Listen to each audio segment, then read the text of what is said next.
ہم تزکیہ نفس پر بات کر رہے تھے کہ تزکیہ نفس کیا ہے. اس کا لفظی ترجمہ یہ ہے کہ دلوں کو پاک کرنا، یعنی آپ کے نفس کو پاک کر دینا جس میں شیطان کی شر موجود ہے. اور وہ حضور میں اللہ تعالیٰ نے ان کو صفت عطا کر فرمائی تھی کہ جب کوئی لوگ ان کے ساتھ بیٹھتے تھے اور آپ نظر کرتے تھے تو دلوں کو پاک کر دیتے تھے. لوگوں کو وہ بدوؤں کو، ان بدوؤں کو جو اپنی بیٹیوں کو زندہ دفن کرتے تھے، چھوٹی چھوٹی باتوں پہ لڑ کے جنگیں کرتے تھے، ایک دوسرے کو قتل و غارت کرتے تھے. دنیا کا بدترین معاشرہ تھا. شرابیں پیتے تھے اور ہر عیب ان کے اندر موجود تھا. جیسے ہم آج کہیں کہ وہ جنگلی قسم کے لوگ تھے جن کے اندر کوئی انسانیت نہیں تھی. لیکن جب میرے آقا آئے تو نہ صرف وہ اللہ کے اس کی طرف آ گئے، اصل پیغام اسی خانہ کعبہ میں جو اب تھا 360 بت رکھے ہوئے تھے. اللہ کے گھر کے اندر اور باہر 360 بت رکھے تھے جن کی عبادت کرتے تھے، اور مختلف قبائل مختلف بتوں کی عبادت کرتے تھے. یعنی جو سرداران ہوتے تھے وہ چھوٹے چھوٹے بت اپنے ہاتھوں میں رکھتے تھے جس بت کی وہ عبادت کرتے تھے. عجیب نظام تھا. اللہ نے اس قوم پر اپنے جب کرم کیا تو اپنے حبیب کی ولادت اس قوم کے اندر کی. آپ کے تمام آباء و اجداد سارے بت پرست، کوئی بھی ان میں بت پرست نہیں تھا، کوئی بھی بت پرست نہیں تھا. بلکہ میری ایک دفعہ ایک ان سے ہوئی، وہ تھوڑے سے عقائد میں اپنے ذہن رکھتے تھے، تو وہ کہنے لگے کہ جب میں نے یہ بات کی کہ کوئی بت پرست نہیں تھا تو انہوں نے آزر کا ذکر کیا جو حضرت ابراہیم کو جنہوں نے پالا تھا. یعنی وہ ان کا ذکر آتا ہے باپ کے طور پہ، یعنی جسا ذکر آتا ہے، لیکن والد کا نام نہیں آیا. تولید سے والد نکلتا ہے، جو صلبی اولاد ہوتی ہے اس کا باپ جو ہوگا اس کو والد کہا جاتا ہے جس سے وہ پیدا ہے. اور قرآن میں ایسا کوئی ذکر نہیں ہے آذر کے بارے میں. اس لیے یہی روایت صحیح ہے کہ حضور نے فرمایا خود کہ میں پاک یعنی بطنوں سے، پاک ان سے لوگوں سے آیا، میری کوئی اس میں مشرک نہیں تھا. یعنی آباء و اجداد میں حضرت آدم سے لے کے اور حضرت عبداللہ تک. تو یہ ساری چیزیں بڑی ایک وہ ہیں جسے ہم کہتے ہیں. پھر اس کے بعد اکثر ایک اور بڑا ہے کہ جب آپ کی ولادت ہوتی ہے تو حضرت آمنہ اور ان کے جو سارے جو پاس موجود تھے ان کی تو وہ بتاتی ہیں کہ آپ کا جو کمرہ مبارک تھا اس میں ایک عجیب سی روشنی آ گئی، اور اس روشنی میں انہوں نے دیکھا حضرت مریم کو، حضرت ان کو جو اپنا فرعون کی بیوی تھی، اپنا حضرت آسیہ کو، اور اسی طرح بہت جو جب عورتیں تھیں نا جو اللہ کی بہت زیادہ قرب والی تھی ان کو دیکھا انہوں نے. اور پھر وہ ولادت ہوئی، اور اس ولادت سعادت کے بعد جیسے میں نے بتایا پہلے تزکیہ نفس سے کہ اس زمین کو میرے اللہ نے حکم دیا کہ اب پاک ہو گئی ہے، جہاں سوکھی زمین دیکھو سیدھا کر لیا کرو، اس سے بڑی سعادت کوئی نہیں. پھر اس پہ جو کامل دین کو کیا، جو حضور نے آخر میں جب آپ کا وہ وقت تھا اس میں خطبہ دیا تو آپ نے کہا کہ الیوم اکملت لکم دینکم، آج میں نے وہ دین مکمل کیا جو حضرت آدم لے کر آئے تھے، جس کے لیے آئے تھے. اور حضرت ابراہیم نے اس کو باقاعدہ کتابی اور صورت میں مختلف صحائف میں وہ چل رہا تھا. اس دین کو میرے آقا نے مکمل کر دیا. لا نبی من بعدی، اور میرے بعد کوئی نبی نہیں آئے گا، کیونکہ جب دین مکمل ہو گیا تو وہ ہو گیا. اس کے اوپر ایسا بھی ہوا کہ جب آپ کو یہ وقت آیا ان کے لیے کہ وہ اپنا آپ نے یہ خطاب کیا، تو اس وقت بتاتے کہ حضرت عمر فرماتے ہیں کہ میں اور دوسرے صحابی بڑے خوش تھے کہ آج اللہ تعالیٰ نے اپنا وہ دین جو حضرت آدم یا ابراہیم سے شروع ہوا اس کو آج کامل اور مکمل کر دیا، ہم پہ تکمیل ہو گئی. لیکن حضرت ابو بکر رنجیدہ تھے اور رو رہے تھے. پوچھا گیا ابو بکر آج تو خوشی کا دن ہے، آپ کیوں رو رہے ہیں؟ آج تو اللہ نے وہ دین مکمل کر دیا جس کے لیے اللہ نے یہ کائنات بنائی تھی.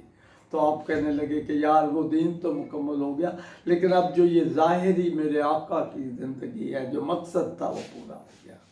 اب آقا ہم میں زیادہ دیر نہیں رہیں گے. یہ محبت تھی کہ وہ ایک خاص کیفیت ہوتی ہے، تو اس محبت کو بیان کرنا قرآن میں متعدد جگہ حضرت ابو بکر صدیق کا ذکر آیا ہے، اور وہ ثانی حسنین اسی طرح، اور وہ غار کا ذکر آتا رہا۔ یہ بڑی خوش قسمتی ہم سمجھتے ہیں کہ اگر کوئی پیغمبروں کے بعد کوئی ہستی ہے تو وہ میرے حضرت ابوبکر صدیق رضی اللہ تعالیٰ عنہ کی۔ اور پھر آپ کے جب وصال ہو گیا تو میں نے جو تاریخ کے مطابق پڑھا کہ آپ کہ ان کی جو حضرت عائشہ فرماتی تھی کہ میرے بابا کے اندر ایسے آواز آتی تھی جیسے کوئی چیز پک رہی ہو، وہ محبت تھی، وہ جیسے اندر کی جو کڑن تھی۔ اور آپ اس کے بعد جو وہ آپ پر خلافت کا بوجھ پڑا، اور اس کے بعد جب میں کبھی پڑھتا ہوں تو مجھے اسلام کی اس نظام کا رشک آتا ہے کہ آپ کو جب خلیفہ بنایا گیا تو اگلے روز آپ نے کندھے پر وہ رکھی، تھان جو بچ گئے تھے، جو عرب کے امیر ترین آدمیوں میں سے گنے جاتے تھے، چند تھان کندھے پر رکھ کر مدینہ کے دیہاتوں میں چلے گئے ان کپڑے کو بیچنے کے لیے۔ لوگ ڈھونڈتے پھر رہے، صحابہ ڈھونڈتے پھر رہے کہ کہاں گئے امیر المومنین۔ تو شام کو جب واپس آئے تو حضرت عمر نے رستے میں دیکھا، کہنے لگے کہاں چلے گئے تھے ابوبکر صدیق؟ پوری قوم آپ کا انتظار کر رہی ہے، آپ کو تو پوری آدھی دنیا جو تھی اسلام کا خلیفہ بنا دیا، آقا کے بعد ان کے آپ نائب ہیں۔ تو آپ کہنے لگے کہ یہاں اپنے بچوں کے لیے روزی کمانے گیا تھا، رزق حلال۔ تو انہوں نے کہا کہ ابوبکر اب آپ اس کام کو چھوڑ دیں، ہم آپ کا ایک مشاہرہ مقرر کر دیتے ہیں جو آپ کو ہر مہینے مل جائے گا، آپ اتنی بڑی سلطنت کو چلائیں، آپ پر بہت بڑی ذمہ داری آ گئی ہے۔ تو بتاتے ہیں کہ 3 دن تک مجلس شورا، مسلمانوں کے جو بڑے جید صحابی تھے جن میں بدری صحابی، پھر 10 مبشرہ موجود تھے، انہوں نے بیٹھ کر اس پہ یہ غور کرتے رہے کہ خلیفہ وقت کا مشاہرہ کیا ہو۔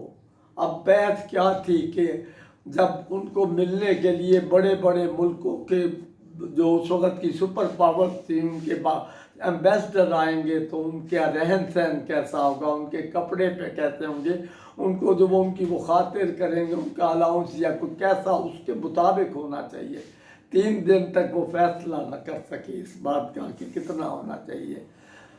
4تھے دن حضرت ابوبکر صدیق خود تشریف لے گئے، اسی جو وہ بحث چل رہی تھی کہ کیا ہونا۔ آپ نے کہا کہ کس بحث میں پڑ گئے ہو؟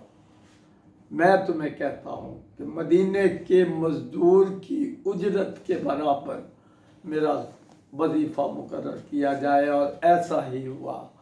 اور اللہ تعالیٰ کی دیکھو قدرت، آپ لوگ کبھی کبھی سنتے، مولوی کبھی اس کی گہرائی میں نہیں جاتے۔ حضرت ابوبکر جیسا یعنی تاجر انسان، تو ان کی بیوی ان کو خلیفہ وقت کو جب کھجوروں کا حلوہ دیتی ہیں تو آپ سوال کرتے ہیں کہ مجھے جو وظیفہ ملتا ہے اس میں جو وہ ملتے ہیں جو یا دوسری چیزیں، وہ تو اتنی نہیں ہوتی نا، اس میں کھجوریں ہوتی ہیں کہ میرا تم حلوہ بنا سکو۔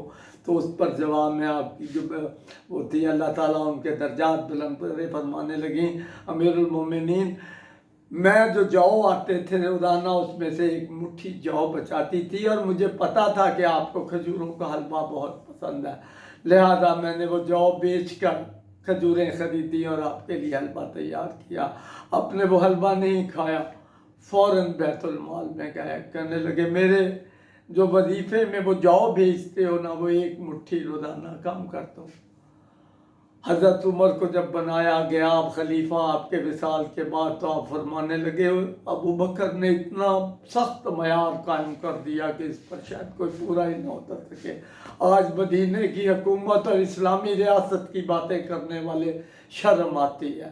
مجھے کچھ پرانے ایک عطا اللہ شاہ بخاری کا بات یاد آ جاتی ہے، تو ان سے جب کہا گیا کہ آپ اس کی حمایت کریں مسلم لیگ کی، ان کی اپنی پارٹی تھی حرام، تو وہ کہنے لگے کہ جو لوگ اپنے 2.5 من کے جسم کے اوپر اسلام لاگو نہیں کر سکتے، وہ کیسے پوری ریاست پہ دین لاگو کریں گے؟ حقیقت یہ ہے کہ ہم آج جو بھی کچھ تھا کچھ نہیں کر رہے ہیں۔ اگلا انشاءاللہ مزید ٹاپک پھر کریں گے۔